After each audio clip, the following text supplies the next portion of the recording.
bermacam manusia 5 dalam hal salat. Saya minta Bapak Ibu perhatiannya. Kira-kira kita di antara yang mana dalam 5 golongan dalam hal salat? Yang pertama,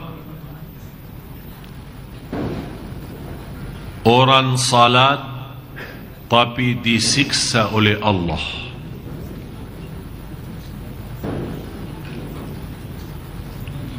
Orang salat tapi disiksa. Ternyata salatnya bukan menyelamatkan, malah salatnya membawa dia ke siksa Allah. Fawailul lil musallin alladzina hum an salatihim sahun. Suratul Ma'un.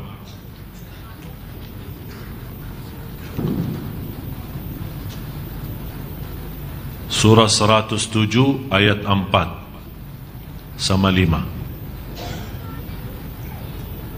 Saya begitu membaca ayat ini, sebenarnya saya bersyukur, walaupun ada rasa takut. Bersyukur kenapa?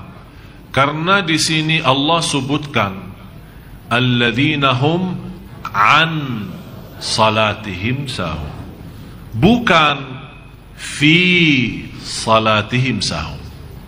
Iman beda jauh. Kalau Allah bawakan fi, fawailul lil musallin alladzina hum fi salatihim sahun, berarti kita semua termasuk saya masuk dalam ancaman ini. Maksudnya apa fi? Alladzina hum fi salatihim sahun, yang lalai dalam salat akan disiksa oleh Allah. Pertanyaan saya, kita lalai dalam salat enggak?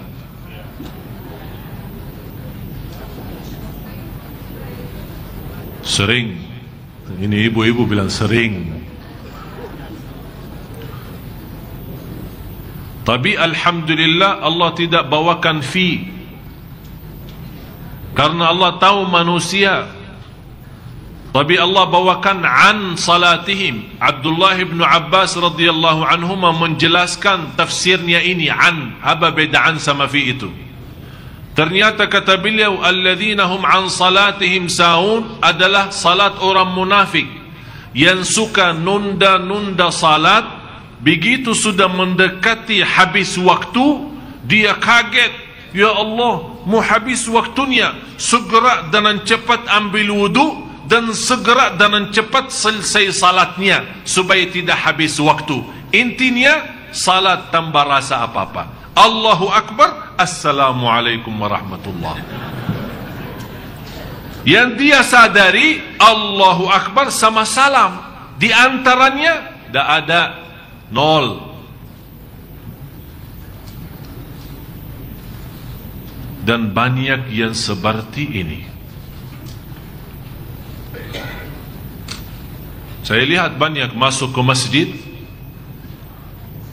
hampir jam 6, berarti sebentar lagi maghrib ya. Ternyata dia belum asar. Begitu dia masuk ke masjid, saya perhatiin, saya fikir pertama baik sangka, harus baik sangka. Begitu dia salat, saya sambil pandangan saya,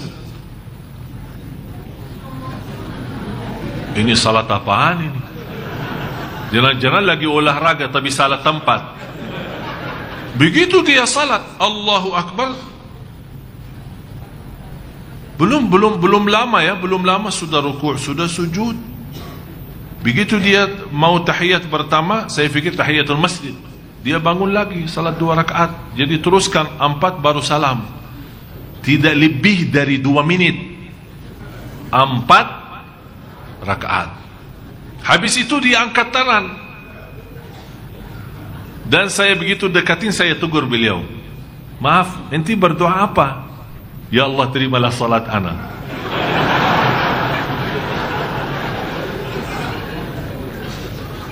Malu, kita malu sama Allah kalau kita punya salat seperti ini. Kata Imam Ibn Qayyim rahimahullah, kalau anda belum bisa salat yang cocok bagi Allah, carilah Tuhan yang lain yang sesuai salat kita. Betul kata Imam Ibn Qayyim. Ini berkata Imam Qayyim 400-600 tahun lalu dia ngomong seperti ini. Kalau anda belum bisa fantas salat yang fantas yang cocok bagi Allah, cobalah cari Tuhan lain yang cocok dengan salatnya. Ya, kita salat sekarang tidak sesuai untuk Allah ini. Ini bukan untuk Allah. Itu yang dinamakan oleh Rasulullah SAW, yang orang-orang yang bergerak dengan cepat untuk selesaikan salat karena takut habis waktu. Itulah kata Rasulullah, tilka salatul munafik. Begitulah salat orang munafik. Begitulah salat orang munafik. Begitulah salat orang munafik. Na'udzubillah. Subhanallah Bapak Ibu, saya mendapatkan belajaran, kalau kita salat tepat waktu bersama imam, jamaah di masjid, tenang. Saya pernah terjumus di jalan berjalanan, kemudian mepet pas asar, kemudian ada ceramah di satu tempat. Saya punya fikiran, udahlah kesana aja sekalian, nanti salat di sana. Dalam perjalanan, demi Allah Bapak Ibu tidak tenang, sampai ke tempat dan salat habis. Saya selesai, memang sudah maghrib dekat, tapi begitu saya salat, saya sadar saya tidak salat. Baru sadar saya tidak salat, dan saya minta maaf ya Allah, inilah salat saya seperti ini. Saya tidak pantas menjadi hamba-Mu ya Allah, kalau memang salat kita seperti ini. Tapi ternyata salat tepat waktu di masjid berjamaah, subhanallah, kita sepertinya mengangkat gunung yang besar di atas kepala kita. Sudah mendapatkan ketenangan yang luar biasa dan menyelesaikan kewajiban kita terhadap Allah. Baru kita fantas berkata, ya Allah, terimalah doa dan salat kami. Sudah jelas yang pertama, orang salat tapi disiksa. Apa artinya fawailu lil musallin? Artinya kalau di dalam bahasa Indonesia artinya celaka bagi orang salat. Dalam bahasa Arab, wail satu kampung di dalam neraka. Istilah lain satu desa. Tahu desa? Satu kecamatan ya, di dalam api neraka sendiri. Kepala kampungnya ada juga. Di sana ada kepala kampung, kepala desa, Fir'aun. Wakil kepala Haman. Ada juga orang yang terkenal di sana, Qarun. Ini mereka ditempatkan di sana. Tempat itu khususan VIP. Untuk siapa? Fawailun lil musallin alladzina hum an salatihim sahun. Neraka Jahannam yang saya kaget waktu saya membaca satu hadis, saya heran. Neraka Jahannam sendiri berlindung kepada Allah dari ancaman wail sendiri. Padahal wail di mana? Di dalam neraka. Panasnya 7 kali lipat daripada api neraka sendiri. Ini ruang VIP. Ini bagi orang salat yang sahun, yang sebagaimana saya jelasin sifatnya. Bapak Ibu, bagaimana orang muslim tapi tidak salat? Kalau orang yang salat tapi salatnya ya selalu tidak tepat waktu, suka gabungkan tanpa alasan, sebentar mau habis ini masuk ke ini, ketiduran salat subuhnya, tapi dia tetap jaga, ini sudah termasuk dalam ancaman ini. bagaimana orang yang tidak salat sama sekali? Na'udzubillah. Yang kedua, orang salat tapi dihisab oleh Allah. Dia selamat dari ancaman fawailun lil musallin, tapi belum mantap salatnya, dihisab. Seperti apa? Siapa mereka? Mereka adalah orang-orang yang tidak sempurna wudunya, yang tidak menjaga rukun-rukunnya, yang tidak mempelajari wajib-wajibnya. Dia salat ikut-ikutan, dan di dalam salat kalau dia Allahu Akbar, hilang, tak tahu kemana. Sebentar di mall, sebentar di rumah, sebentar di Tanah Abang, sebentar naik busway, sebentar bayanan umroh, sebentar ingat masalah rumah tangga. Pokoknya kalau dia sudah Allah, sebelumnya dah ada, santai aja, belum takbir kan? Begitu dia Allahu Akbar, udah masuk. Sepertinya dia lagi meeting dalam salat. Semua masalah dia mau selesaikan dalam salat. Belanja di Tanah Abang, urusin belanjaan istrinya, fikirin jemputan anaknya, semuanya dalam salat.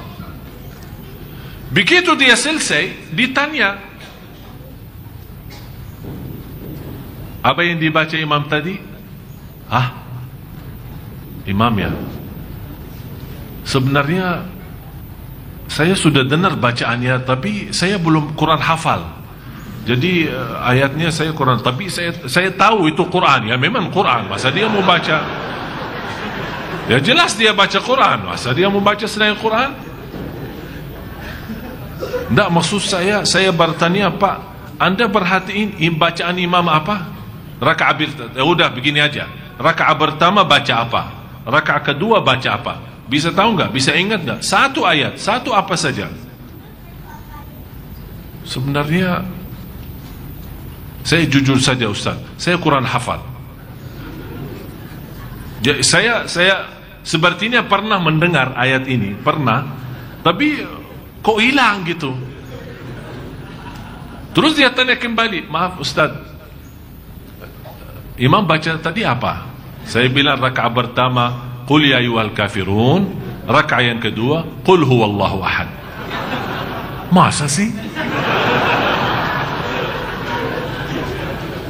Dia berfikir ayat ini tadi baca. Memang terserah saja Bapak Ibu, ini hal hampir 90%,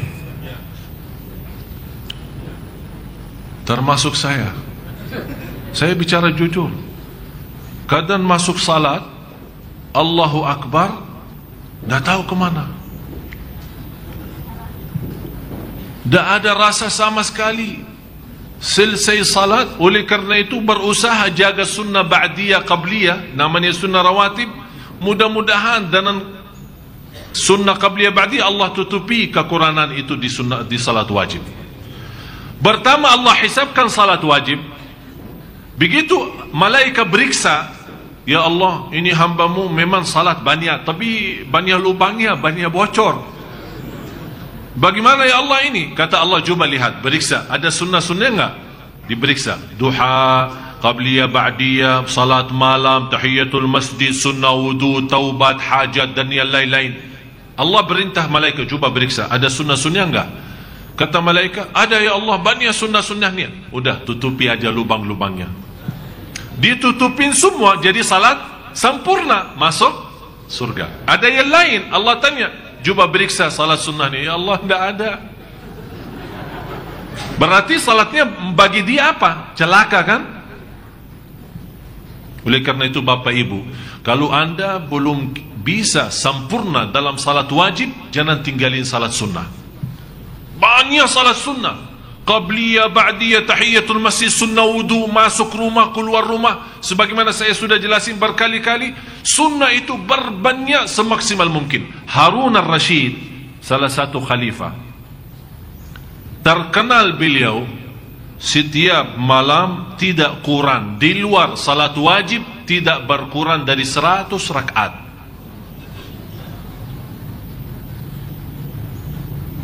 Di luar salat wajib tidak berkurang dari 100. Jadi jumlah salat sunnahnya semua hampir 100 rakaat. Jadi sayang sekali kalau Bapak Ibu hanya terhitung Anda punya salat wajib saja. Sayang. Mudah-mudahan salat wajib sama sunnah. Harapan saya sesuai hadis Rasulullah dan sunnah-sunnah, Allah sempurnakan kekurangan kita dalam hal dan salat wajib. Tapi seperti ini, yang tidak sempurna wudu, yang tidak sempurna rukun dan wajib, akan dihisab oleh Allah. Mulai malam tahun baru, kita harusnya muhasabah Bapak Ibu. Barang siapa yang suka muhasabah diri, akan Allah ringankan hisabnya nanti di hari kiamat. Muhasabah bukan pas lagi rame-rame di masjid pas i'tikaf, tidak. Kalau bisa Anda setiap malam punya muhasabah di rumah. Begitu Anda mau tidur, tes, periksa. Begitu Anda sudah muhasabah, segera ambil wudu, salat 2 rakaat dan tidur. Kalau seandainya memang malam itu yang terakhir bagi kita di dunia ini, alhamdulillah sudah muhasabah dan sudah salat sebelum tidur. InsyaAllah husnul khatimah. Apalagi kalau menjaga wudu pas tidur.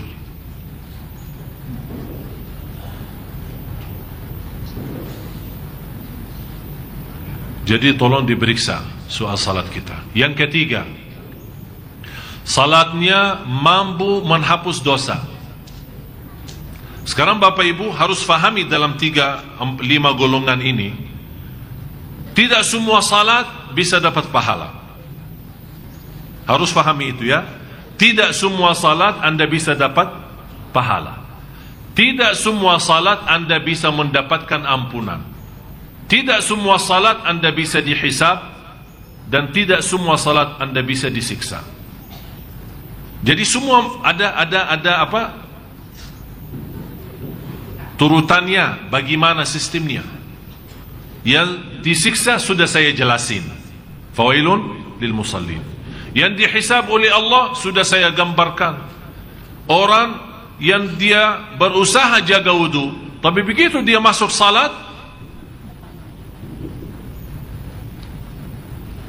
malah saya pernah masuk masjid, di samping saya ada orang salat tahiyatul masjid ini. Allahu Akbar. Dia hampir sama saya. Allahu Akbar. Tapi dia suaranya agak kencang sedikit, jadi saya bisa dengar suaranya. Begitu dia habis Allahu Akbar, tahiyatut thayyibatun mubarakatuh, saya kaget. Habis itu dia lepasin tangannya. Sepertinya saya bilang, saya dalam hati saya pas lagi salat, alhamdulillah sudah sadar. Dia sudah sadar, pas takbirah ihram dia lupa, dia lagi berdiri, dia fikir tahiyat. Dia mengganti doa iftitah jadi tahiyat. Tapi ternyata Bapak Ibu, pernah satu hari terjadi sama saya peristiwa yang sama. Allahu Akbar, tahiyatut thayyibatun.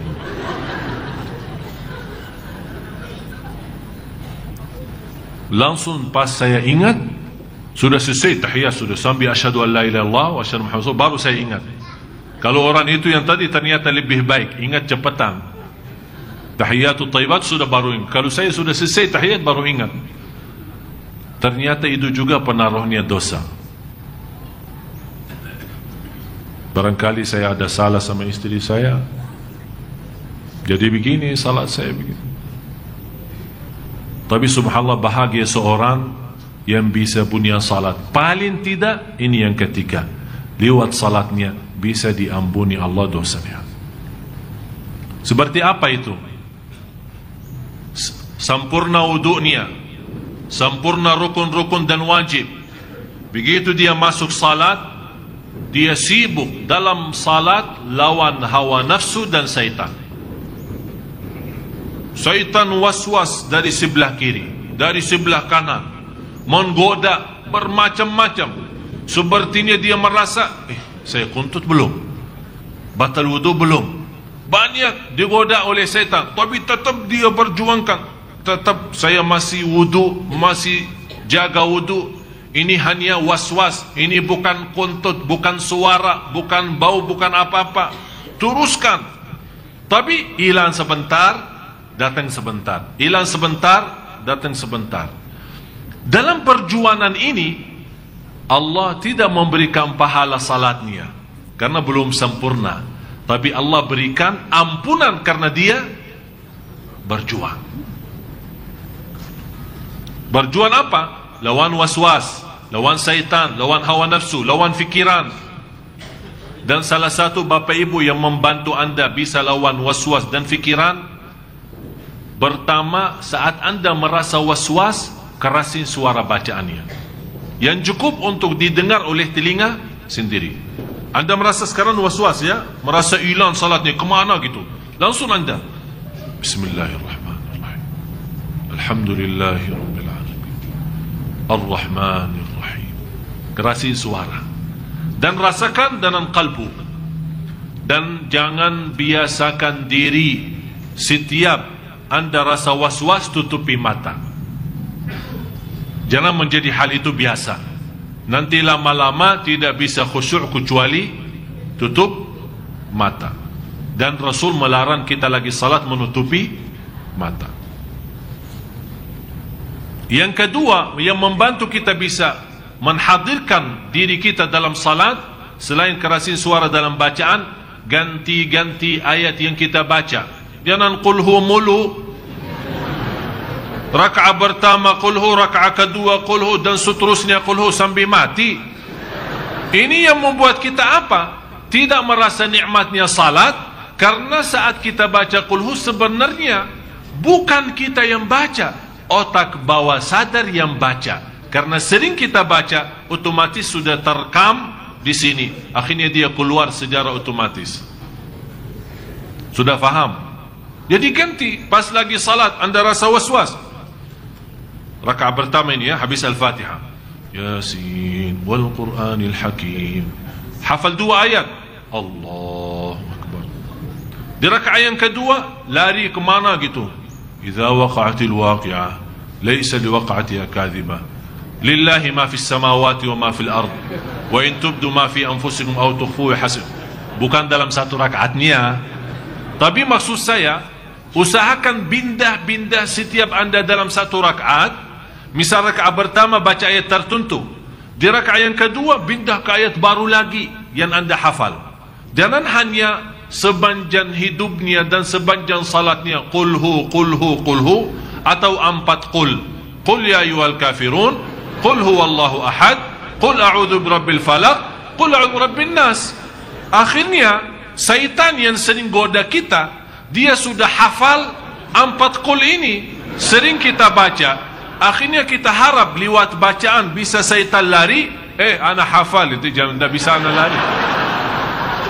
Ya susah juga ini. Qul. Ini kan masalah. Tapi saya minta Bapak Ibu cuba mulai malam ini ya. Karena ada salat i'tikaf, salat malam ya. Tapi saya minta sebelum anda ikut salat malam, cuba masing-masing salat 2 rakaat. Dan apa yang saya sampaikan ini cuba praktik. Insya Allah dengan perjuangan anda akan semakin salatnya semakin baik, semakin bertingkat.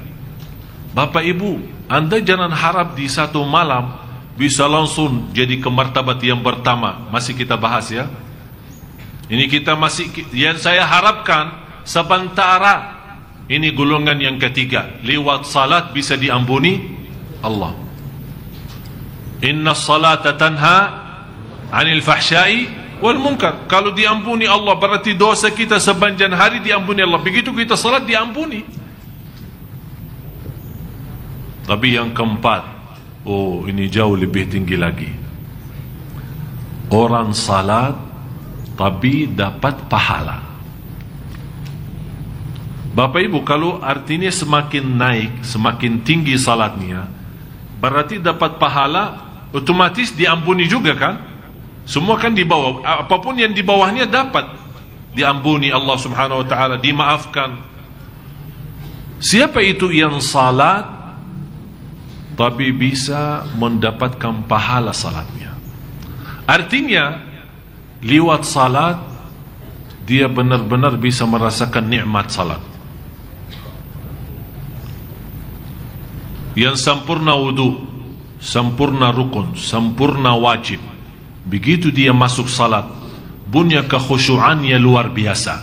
Ka'bah di depan, surga di kanan, neraka di kiri, malaikatul maut di belakang, menunggu saya selesai salat agar dicabut nyawa. Bisa rasakan enggak? Sebagaimana firman Allah Subhanahu wa taala suratul Mu'minun surah 23 dari ayat 1 sampai 11. Bapak Ibu tolong tuliskan suratul Mu'minun surah 23 dari 1 sampai 11. Itu yang kita harapkan. Qad aflahal mu'minun alladzina hum fi salatihim khashi'un. Di sini Allah jelaskan fi salatihim, beda sama an salatihim.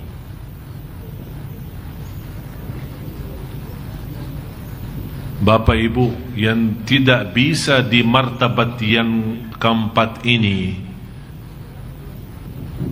ada satu yang bisa membantu anda semua, adalah doa. Kalau anda berduli, mau betul-betul menikmati khusyuk dalam salat, anda berdoa kepada Allah. Ada seorang salih berkata, aku mujahada diri lawan waswas dan syaitan selama 20 tahun. Alhamdulillah, habis itu saya berhasil menikmati khusyuk dalam salat selama 20 tahun kemudian. Berarti Bapak Ibu, jangan putus asa. Jangan anda baru sekali salat, ya Allah ternyata khusyuk susah juga. Tetap berjuang. Kalau memang tidak bisa mendapatkan martabat pahala, paling tidak diampuni Allah. Supaya kita keluar dari masjid lepas salat sudah suci dari dosa dan maksiat. Yang terakhir, yang kelima,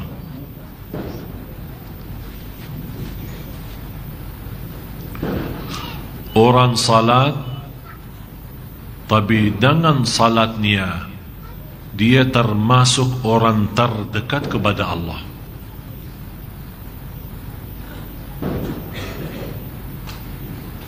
Lewat salat dia bisa merasakan diri sudah dekat sama Allah. Saya tidak bisa berkata hal ini sulit, tapi hal ini hanya orang-orang yang benar-benar dibukakan oleh Allah hatinya yang bisa menikmati salat seindah itu. Orang salat namanya salat muqarrabun, yang didekatkan oleh Allah lewat salatnya. Jadi benar-benar dia datang begitu mendengar azan, bukan hanya mendengar azan, malah saya pernah membaca salah satu sejarah, salah satu ulama ahlus sunnah, di dalam biodata sejarah beliau, 70 tahun tidak pernah masuk masjid sesudah azan, tidak pernah mendengar azan di luar masjid selama 70 tahun. Artinya apa? Dia mendengar azan di dalam, berarti 70 tahun dia jaga salat di masjid. Sudah dia di masjid standby sebelum azan. Ini seperti mereka yang Allah kasih kelebihan posisi terdekat kepada Allah lewat salat. Inilah salat seperti salat mereka, tidak perlu doa. Begitu dia salat punya masalah, Assalamualaikum, selesai salat, Allah selesaikan masalah. Begitu dia punya hutang ingin dilunaskan, begitu dia melarikan diri kepada salat, ya ayyuhalladzina amanu, dia membuktikan lewat salat yang mendekatkan dirinya kepada Allah. Ista'inu bis sabri was salat. Begitu dia salam, lunas utangnya. Sampai sahabat Rasul kekurangan makanan di rumah, dia salat 2 rakaat, Allah isi rumahnya makanan. Salat seperti apa? Yang jelas bukan seperti salat kita. Yang jelas betul bukan seperti salat kita. Salat mereka, begitu Allahu Akbar, mereka sudah merasakan dirinya di alam lain. Inilah salat mereka yang bisa tembus sampai ke langit yang ke-7, bertemu dengan cahaya Allah di atas. Cahaya salat mereka langsung bisa sambung dengan cahaya Allah di langit yang ke-7. Begitulah mereka merasakan keindahan dan kenikmatan yang luar biasa. Begitulah mereka dipimpin oleh salatnya dalam kehidupannya. Murah rizki, tenang, sempurna iman, khusyuk, nikmat, mulia akhlak, kemana saja dalam lindungan Allah subhanahu wa ta'ala. Tapi ini kembali kepada apa? Supaya kita bisa mendapatkan salat seperti ini, harus kita bisa membiasakan diri segala sesuatu kita kembali kepada salat. Lagi sakit hati, sebelum anda cerita sama siapa-siapa, lagi sakit hati, atau tuliskan statusnya di dalam BB, aku lagi stres. Anda baca dalam BB saya ada 498 yang ikut dalam grup BB saya hampir lebih dari separuh dari mereka statusnya aneh-aneh. Ada saya lagi galau, saya lagi stres. Kalau ditanya apa masalahnya, dah ada. Dah ada yang mau nikah sama saya. Itu jadi masalah. Banyak hutang. Tapi ternyata kalau kita periksa masalah itu, rata-rata masalah itu yang muncul itu gara-gara tangan kita, bukan karena Allah. Semua gara-gara tangan kita. Oleh karena itu Bapak Ibu, sebelum anda punya prinsip seperti ini, di BBM-nya, di HP-nya, di laptopnya atau apa, mempunyai kata-kata yang tidak sesuai bersama Allah, lebih baik segera ambil air wudu dan salat. Punya masalah utang, segera ambil air wudu dan salat. Sebelum anda cerita sama manusia dengan harapan dibantu oleh manusia, ceritalah sama Allah, baru akan Allah bukakan hati manusia memberikan pertolongan. Anda yang belum nikah, salat. Anda yang lagi sakit, salat. Anda yang merasa tertutup perjalanannya, salat. Kunci membuka bumi dan langit, salat. Ista'inu. Allah di sini memerintahkan minta tolong lewat salat. Ista'inu bis sabri was salat. Orang istri dan suami yang sudah lama menikah sampai saat ini belum memiliki keturunan, salat. Sebelum anda berikhtiar berobat sana sini, salat. Bapak ibu, salat itu segala. Salat itu kita buka pintu Allah langsung tanpa protokol. Kita berbicara sama Allah langsung, kontak sama Allah kita langsung. Ini Allah yang maha baik. Ada seorang ibu kemarin SMS panjang lebar, curhat sambil nangis, dan dia minta, saya mau telefon Syekh. Saya balas, mau telefon apa? Mau curhat. Sudah saya baca SMS-nya. Saya sendiri sudah ikut, habis baca SMS-nya ikut juga pusing kepala. Tapi ibu dah usah telefon. Ibu itu curhat sambil dia menjelasin keadaannya. Syekh, sambil saya SMS ini lagi nangis. Sambil di sini dia, sambil saya bisa terbayang seorang ibu yang lagi curhat, terbayang kondisinya, dia lagi duduk sambil nangis-nangis. Dia sudah jelasin, saya lagi nangis ini, hampir mau nangis darah, bukan air mata lagi. Begini SMS-nya. Saya bilang, subhanallah, saya manusia biasa bisa terharu. Saya manusia biasa ikut pusing. Saya manusia biasa ingin bantu. Bu, saya balas SMS-nya. Curhat tidak beda jauh, sama dengan curhat ini. Sambil saya bisa nangis, curhat sama Allah sana. Jauh Allah lebih baik. Allah maha mendengar, Allah maha melihat. Dan saya menceritakan satu. Ada seorang guru saya menceritakan peristiwa terjadi di depan mata guru saya. Dia masuk Masjidul Haram waktu umrah. Bertemu di hadapan Ka'bah ada seorang dari Yaman berdoa kepada Allah. Tapi yang menarik perhatian guru saya, tertarik perhatian dengan cara doa orang itu. Nangis, tangannya bancung sampai ke atasan, seolah-olah dia mau megang langitnya, saking betul-betul lagi butuh dan perlu. Berdoa tak ada habisnya. Orang kesana kemari tak ada perhatian, hanya fokusnya ke doa. Guru saya melihat keadaan ini, oh ini kayak ini ada sesuatu ini. Saya duduk di belakang, perhatiin.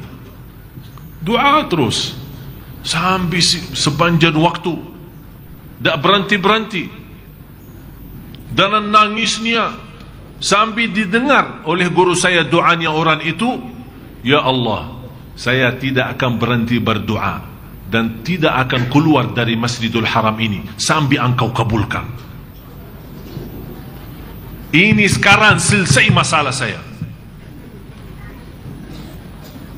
Betul-betul dia sudah lemparkan diri. Ya Allah, saya tidak bisa kemana-mana, dan saya tidak mau dan tidak akan keluar dari masjid ini, dan saya tidak akan turunkan tangan saya sampai engkau kabulkan. Terus sambil nangisnya, guru saya melihat, ini doanya kayaknya butuh banget ini, betul-betul lagi stres. Ini masalahnya. Ternyata Bapak Ibu, hikmah dari cubaan dan ujian, pas kita lagi di puncaknya stres, ya, pas doanya bagaimana? Pas doa bagaimana? Biasa aja atau luar biasa? Allah senang ya luar biasa tuh. Allah senang. Oh, ternyata hamba ini keluar doa yang tulus dan ikhlas pas cubaan. Oh, dah kasih cubaan, kasih supaya doa keluar ini. Ternyata hikmah daripada cubaan, Allah mengeluarkan doa yang ikhlas. Ternyata pas dia doa, ada seorang, guru saya ini cerita, dia bilang ada seorang lewat, begitu lewat balik lagi, melihat orang itu lagi berdoa, dia masukin tangannya dalam gantung bajunya, terus lembar, ada uang banyak dilembari. Guru saya perhatiin ada uang banyak, tapi ini orang masih berdoa, sudah lupa segala, dia hanya fikirannya kepada Allah. Subhanallah, sekian lama Allah sudah memberikan dia puas, dia turunkan doa. Begitu dia turunkan tangannya ke bawah, terasa, ada apa ini? Uang. Langsung nangis dan doa lagi.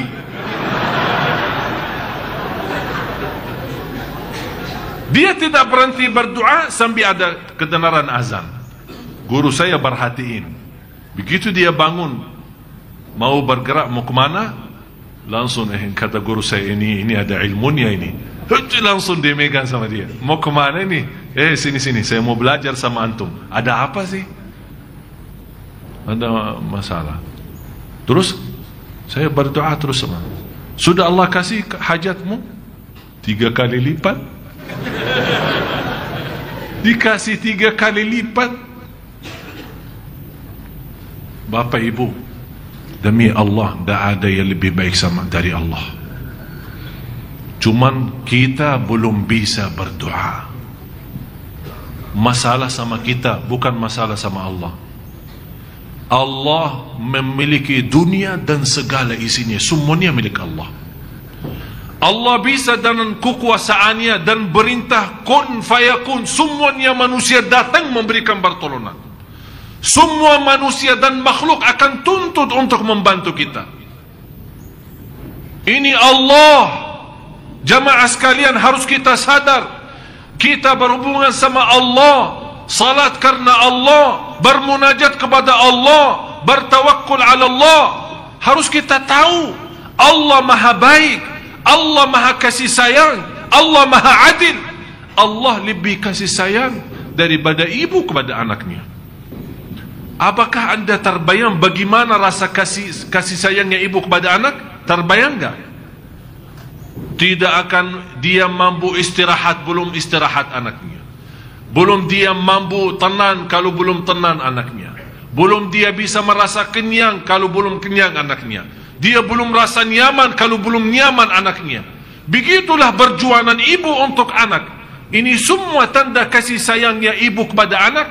Kata Rasulullah, Allah jauh lebih banyak kasih sayang kepada hamba dari ibu kepada anak. Cuman kita mohon maaf Bapak Ibu belum bisa berdoa. Oleh karena itu, lewat salat yang kalima ini yang terakhir, menjadi orang terdekat kepada Allah lewat salat. Siapa itu mereka? Dia bukan hanya sempurna wudu, bukan sempurna rukun dan wajib, bukan mulia khusyuknya, dia sudah lebih dari batas khusyuk. Dia begitu salat, dia bisa merasakan kehadirat Allah di depan mata. Itu beda dia sama orang yang khusyuk. Dia bukan hanya mampu khusyuk, ini khusyuk sudah menjadi hal biasa bagi dia, tapi dia sudah mampu lebih daripada khusyuk. Tumpus khusyuk adalah dia merasa kehadirat Allah di depan mata. Dan begitu Allahu Akbar, dia yakin Allah sedang melihat salatnya. Oleh karena itu dia malu. Selesai salat, Allah kecewa dengan salatnya. Sebagaimana Al-Hasan ibn Ali radhiyallahu anhuma, begitu dia lagi ambil wudu dan dia nangis dan berubah mukanya seperti orang sakit. Ditegur sama muridnya, kenapa wahai Al-Hasan engkau seperti ini? Kata beliau, anda kalian belum tahu saya menghadapi siapa dalam salat. Jadi dia dalam wudunya, dia sudah merasakan kehadirat Allah. Dalam wudu, dia sudah menikmati keindahan dan keagungan Allah. Begitu dia selesai salat, Allah penuhi dalam tumbuh badannya kekhusyuan. Begitu dia masuk salat, sudah masuk di alam lain. Itulah berkata, sebagaimana ada seorang Ahlus Sunnah wal Jamaah, Al-Imam Abu Muslim, kalau dia masuk dalam salat di dalam rumah, kata istri dan anaknya, berani anak-anak bermain-main di dalam rumah sambil teriak-teriak kalau dia pas lagi salat. Karena beliau kalau salat, dia tidak bisa mendengar bisikan apa-apa, karena dia sudah di alam lain. Inilah salat yang kita cari. Itulah salat yang kita inginkan dan harapkan. Dan salat seperti ini tidak akan bisa terwujud kecuali dengan menanamkan rasa cinta masjid. Saya akhiri satu cerita. Udah habis ya? Habis? Saya akhiri satu cerita. Mudah-mudahan cerita ini bisa menjadi bermanfaat bagi kita semua. Ini cerita beneran terjadi di Tanah Suci. Ada seorang dengan ayahnya. habis Jumatan di Masjidil Haram. Dia orang tinggal di kota Jeddah. Jadi Makkah sama Jeddah kira-kira 55 kilo.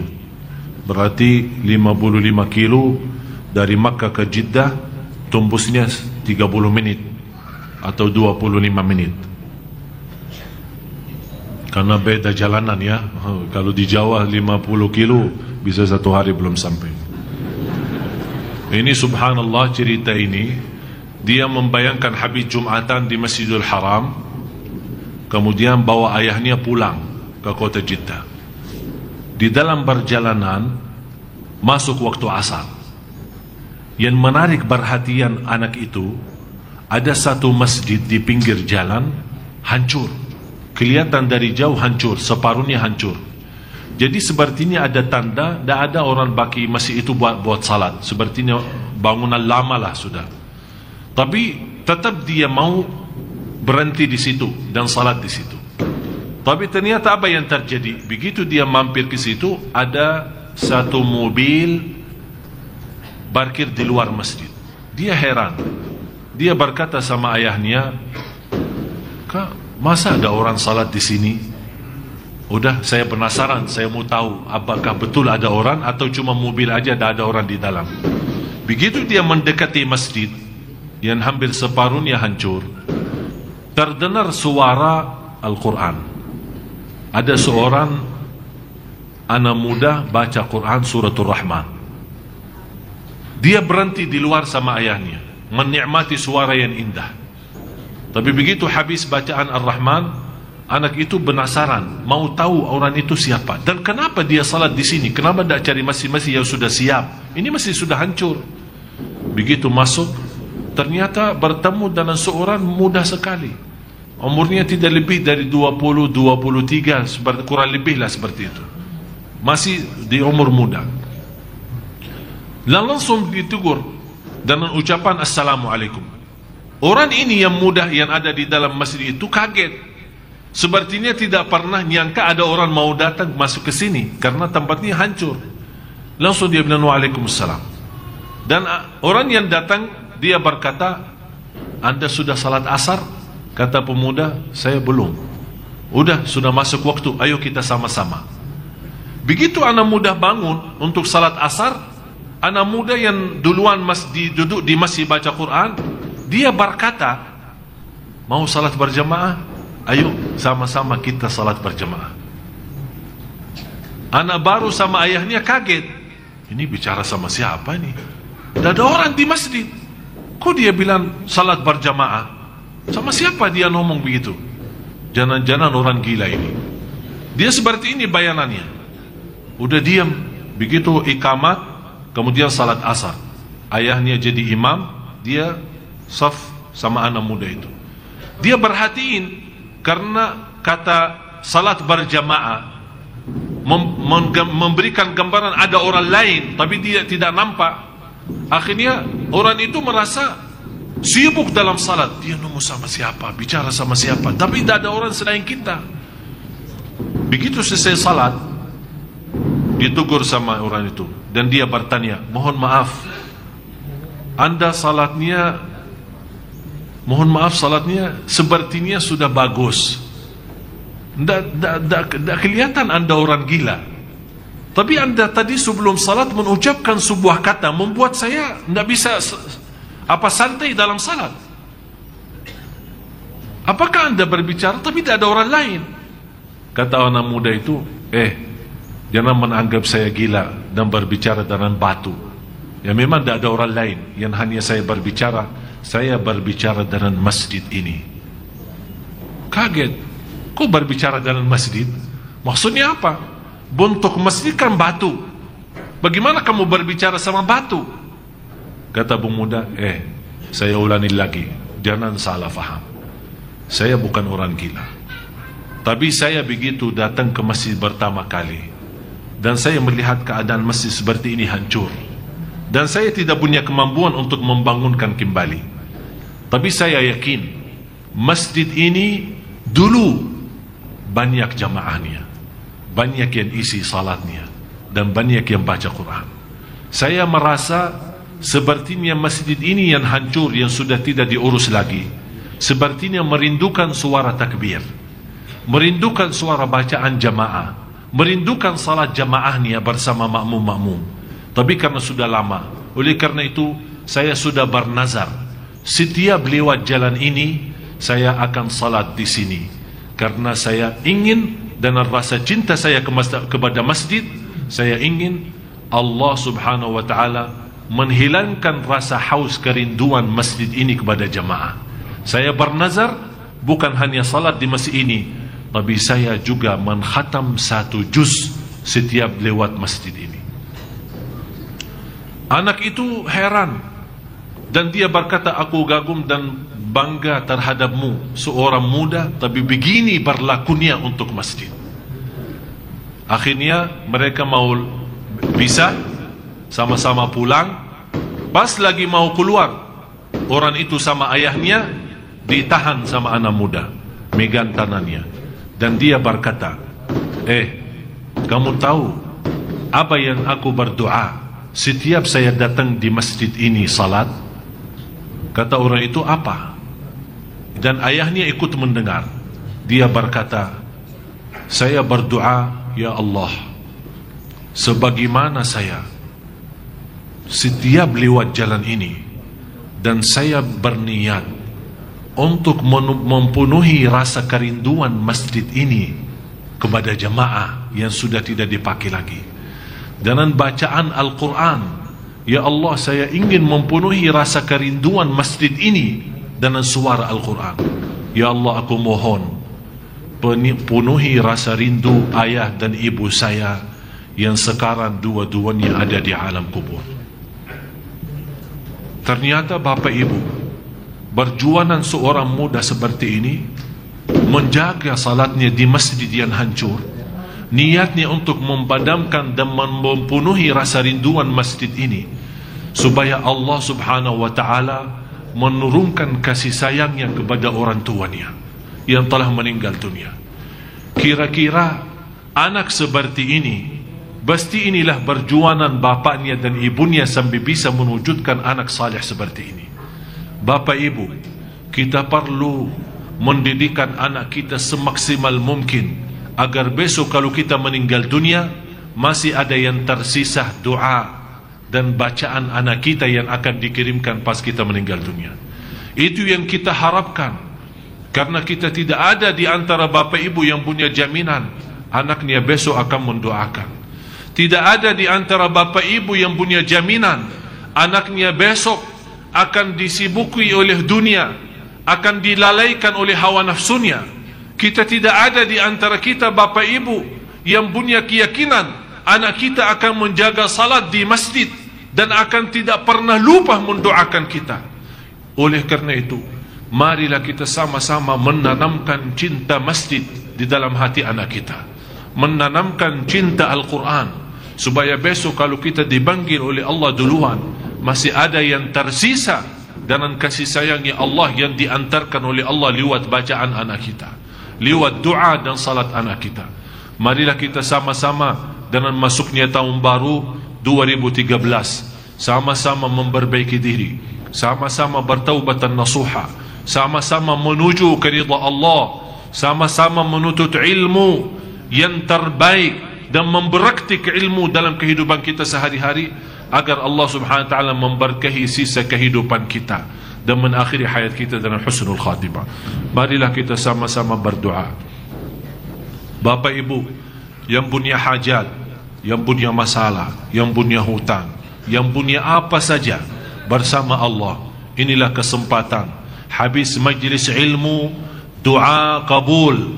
Habis majlis ilmu, doa terkabul.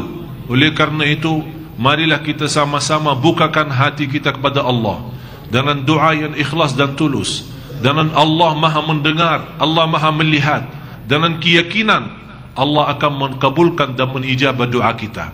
Dengan hajat kita masing-masing, insya-Allah tidak ada yang keluar dari malam ini habis doa kita, pasti akan Allah mengisi dan mempenuhi segala hajat kita, lahir batin, dunia akhirat.